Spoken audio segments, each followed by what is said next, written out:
नमस्कार, आपण पाहत आहात लोकसंवाद न्यूज नेटवर्क, निर्भीड आवाज, निर्भय पत्रकारिता. मी अमरदीप दगडे, मुख्य संपादक, आपल्या सर्वांचे सहर्ष स्वागत करतो.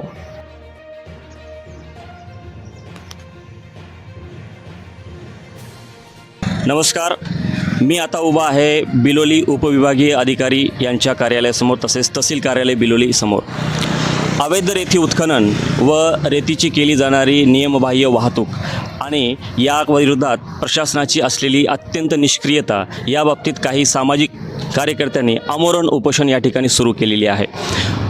वाढते रस्ते अपघात आणि अवैधरित्या केल्या जाणाऱ्या रेती उत्खननामुळे उद्भवणाऱ्या गंभीर समस्या याकडे प्रशासनाचे लक्ष वेधण्यासाठी यांनी आमरण उपोषण या ठिकाणी सुरू केलेलं आहे. आपण या ठिकाणी पाहू शकता. नेमक्या या उपोषणकर्त्यांच्या काय मागण्या आहेत थेट त्यांच्याकडनं जाणून घेऊयात. नेमक्या हा आमरण उपोषण आपण कशासाठी चालू केलेला आहे, आपले उद्देश काय आहेत, हे आमच्या जनतेस सर्वप्रथम आपला परिचय देऊन आपण सांगावं. मी सर्व महापुरुषांच्या विचारांना प्रथम त्या ठिकाणी विनम्र अभिवादन करतो आणि मी परमेश्वर तुळशीराम वाघमारे, बिलोली बहुजन समाज पार्टी बिलोलीचा माझे अध्यक्ष आहे.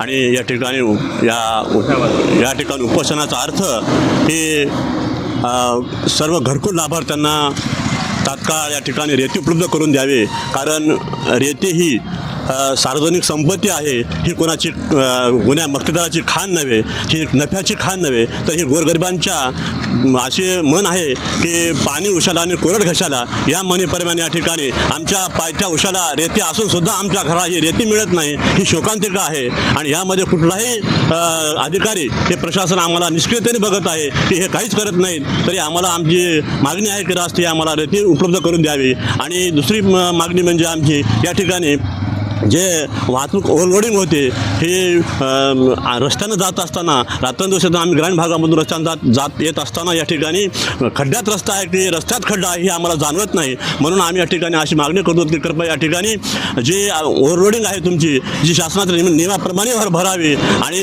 सरळ या ठिकाणी आमचा होणारा त्रास आम्हाला कमी करावा ही आमची प्रमुख मागणी आहे. तसेच या ठिकाणी जे काही वजन काठे CCTV कॅमेरे बसवावेत, म्हणजे जेणेकरून ही उलाढाल शासनाने ही मक्तेदारी म्हणून ही शासनाचे अधिकारी हे लोक सगळे गोरगरिबाचे रक्त पीत आहेत. ही माझी शोकांतिका आहे या ठिकाणी की या ठिकाणी ह्याने आम्हाला हे मागण्या हे मान्य करायचं. जसं आपण पाहिलं की अत्यंत तळमळीने परमेश्वर वाघमारे हे या ठिकाणी आमरण उपोषणासाठी बसलेले आहेत. त्यांचा वैयक्तिक यामध्ये कुठलाही स्वार्थ नसून त्यांच्या मागण्यावरून दिसून येतं की शासनाचे जे घरकुल लाभार्थ्याकरता रेती पुरवण्याचं जे धोरण आहे त्यामध्ये खऱ्या अर्थाने घरकुल लाभार्थी कुठेतरी वंचित राहत आहेत आणि ठेकेदार, मक्तेदार आणि प्रशासनाच्या सहकार्याने सर्वच बलाढ्य व्यक्ती मात्र रेतीमधून लाखो रुपये कमवून घेतल्याचं आपल्याला पाहायला मिळते. ही शोकांतिका त्यांनी या ठिकाणी व्यक्त केलेली आहे. त्यांच्यासोबत दुसरे उपोषणकर्ते या ठिकाणी आहेत. आपण त्यांनाही विचारूयात नेमकं त्यांचा परिचय काय आणि त्यांच्या मागण्या काय आहेत.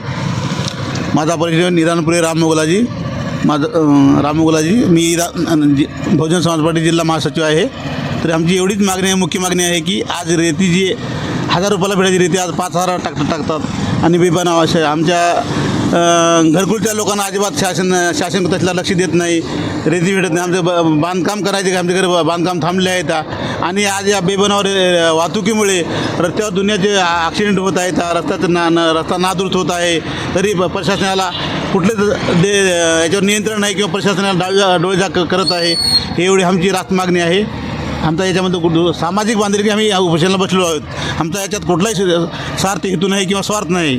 एवढीच आमची विनंती आहे तहसीलदार साहेबांना. आपण आपल्या मागण्याकरिता उपविभागीय दंडाधिकारी किंवा तहसीलदार यांना निवेदन दिलेले आहे का? हो सर, या ठिकाणी यापूर्वी आम्ही 2 वेळेस निवेदन दिलं होतं की या ठिकाणी आम्हाला रेती मिळावी आणि प्रत्येक पॉईंटला हे CCTV कॅमेरे बसवावेत आणि ओव्हरलोडिंग करू नयेत. या ठिकाणी हे दिलं होतं, आम्ही 2 वेळेस दिलं होतं यापूर्वी. बरं, आपल्या या मागणीवरती किंवा आपण जे पत्रव्यवहार केलात त्यावरती शासनाची काही कारवाई दिसून आली का आपणास? नाही, आजपर्यंत आम्ही कालपासून या ठिकाणी उपोषणाला पण आज आमचा 2रा दिवस आहे. तरी आमच्याकडे अजूनही कोणी आलेले नाही किंवा आम्ही कालपासून कोणी विचार नाही केलेला आहे आम्हाला अजून. आम्ही 2रा दिवस चालू आहे माझा या ठिकाणी. नेमकं आपण केलेल्या मागणीवरती शासनाने काय कारवाई करावी अशी आपली अपेक्षा आहे? सर प्रथम तर सर आमची मागणी आहे की सर घरकुलधारकांना रेती स्वस्त भेटली पाहिजे सर, वेळेवर रेती भेटली पाहिजे. यांना परमिट भेटत नाहीत किंवा तसल्या या गोष्टीकडे जातीने लक्ष देत नाही. प्रशासन ठप झालेलं आहे सर भ्रष्टाचारामध्ये. आणि दुसरी मागणी सर, या वाहतुकीवर नियंत्रण केलं पाहिजे शासनानं. अवैध वाहतूक चालत आहे सर, रोडा खराब होत आहे. तर ओव्हरलोडिंगमुळे अजिबात प्रशासन याला जाणीवपूर्वक या गोष्टीकडे दुर्लक्ष करत आहे. सगळ्या भ्रष्टाचाराचा खेळ आहे सर. म्हणून माझी मागणी एवढीच आहे सर. आपण पाहिलं की उपोषणकर्त्यांनी थेट प्रशासनावरती गंभीर आरोप या ठिकाणी केलेले आहेत. त्यांचं म्हणणं आहे की शासन धोरणानुसार पहिल्यांदा घरकुल लाभार्थ्यांना त्यांच्या हक्काची रेती हे शासनाने ठरवलेल्या दरामध्ये मिळालीच पाहिजे. त्यानंतर रेतीचे होणारे अवैध उत्खनन जे की JCBच्या सहाय्याने होते आणि नियमबाह्य होते ते थांबले पाहिजे. मोठमोठ्या हायवामध्ये ऑलरेडी कंपनीने दिलेल्या चासीसमध्ये जास्त रेती कशी बसेल असे अवैधरित्या त्यामध्ये वाढ करून ती वाहतूक केल्या जाते, ही पण थांबली पाहिजे. आणि प्रशासन याकडे जाणीवपूर्वक आणि अर्थपूर्ण दुर्लक्ष करत आहे असा त्यांचा गंभीर आरोप या ठिकाणी आहे. आपण या ठिकाणी त्यांच्या पोस्टरवर जर लक्ष दिलं तर आपल्याला काही मागण्या या ठिकाणी पाहू शकता. त्यांच्या प्रमुख मागण्या आहेत: घरकुल लाभधारकांना तात्काळ रेती उपलब्ध करून देणे, मांजरा नदी पात्रातील शासकीय वाळूघाट सगरोळी व गंजगाव येथे JCB मशीनने होत असलेले अवैध रेती उत्खनन बंद करणे, सदरील घाटावर रेती वजनकाठी बसविण्यात यावे, रेतीची ओव्हरलोडिंग वाहतूक बंद करणे, प्रत्येक रेती घाटावर CCTV कॅमेरे बसविणे व रात्रीचे अवैध रेती उत्खनन व वाहतूक बंद करणे. मला वाटतं हे अत्यंत महत्त्वाचा मुद्दा आहे. रात्रीच्या वेळेला रात्री अपरात्री प्रशासन मुद्दामून याकडे डोळे झाक करते. रात्री 12 ते पहाटे 4 पर्यंत मोठ्या प्रमाणामध्ये अवैध रेती उत्खनन आणि त्याची वाहतूक या ठिकाणी केल्या जात आहे. आपण पाहू शकता समोरच या ठिकाणी पोलीस स्टेशन आहे आणि त्यासमोर CCTV कॅमेरे लावलेले आहेत. आम्हा सामान्य जनतेने या ठिकाणी दिसून येते की मोठमोठ्या हायवामध्ये ओव्हरलोडिंग आणि नियमबाह्य या ठिकाणी वाहतूक केली जात असताना पोलीस आणि महसूल प्रशासन मात्र याकडे का डोळे झाक करत आहे. आपण पाहिलं की उपोषणकर्त्याच्या काय रास्त मागण्या आहेत. आता मात्र हे पाहणे औचित्याचे ठरेल की असे अनेक आमरण उपोषण पाहून निगरघट्ट झालेलं बिलोली प्रशासन ह्या आमरण उपोषणाला कशा प्रकारे प्रतिसाद देतं. का नेहमीप्रमाणे आपल्या कागदी घोडे नाचून कागदावरती आश्वासन देऊन या उपोषणकर्त्याची बोळवण करतं, का खऱ्या अर्थाने यांच्या मागण्या मान्य करून जनतेस न्याय देतं, हे पाहणे अतिशय उत्सुकतेचे ठरेल. सहकारी सुनील पाटीलसह प्रतिनिधी अमरदीप दगडे, लोकसंवाद न्यूज नेटवर्क, बिलोली. प्रशासनाने जारी केलेले हे पत्र जर आपण वाचलं तर आपल्या लक्षात येईल की आपण वर्तवलेल्या अंदाजाप्रमाणे पुन्हा एकदा तहसील प्रशासनाने लेखी आश्वासन देऊन या आंदोलनकर्त्यांना आपले आंदोलन मागे घेऊन सहकार्य करण्यास सांगितले आहे. त्याप्रमाणे आंदोलकांनी आपले आंदोलन आज समाप्त केले.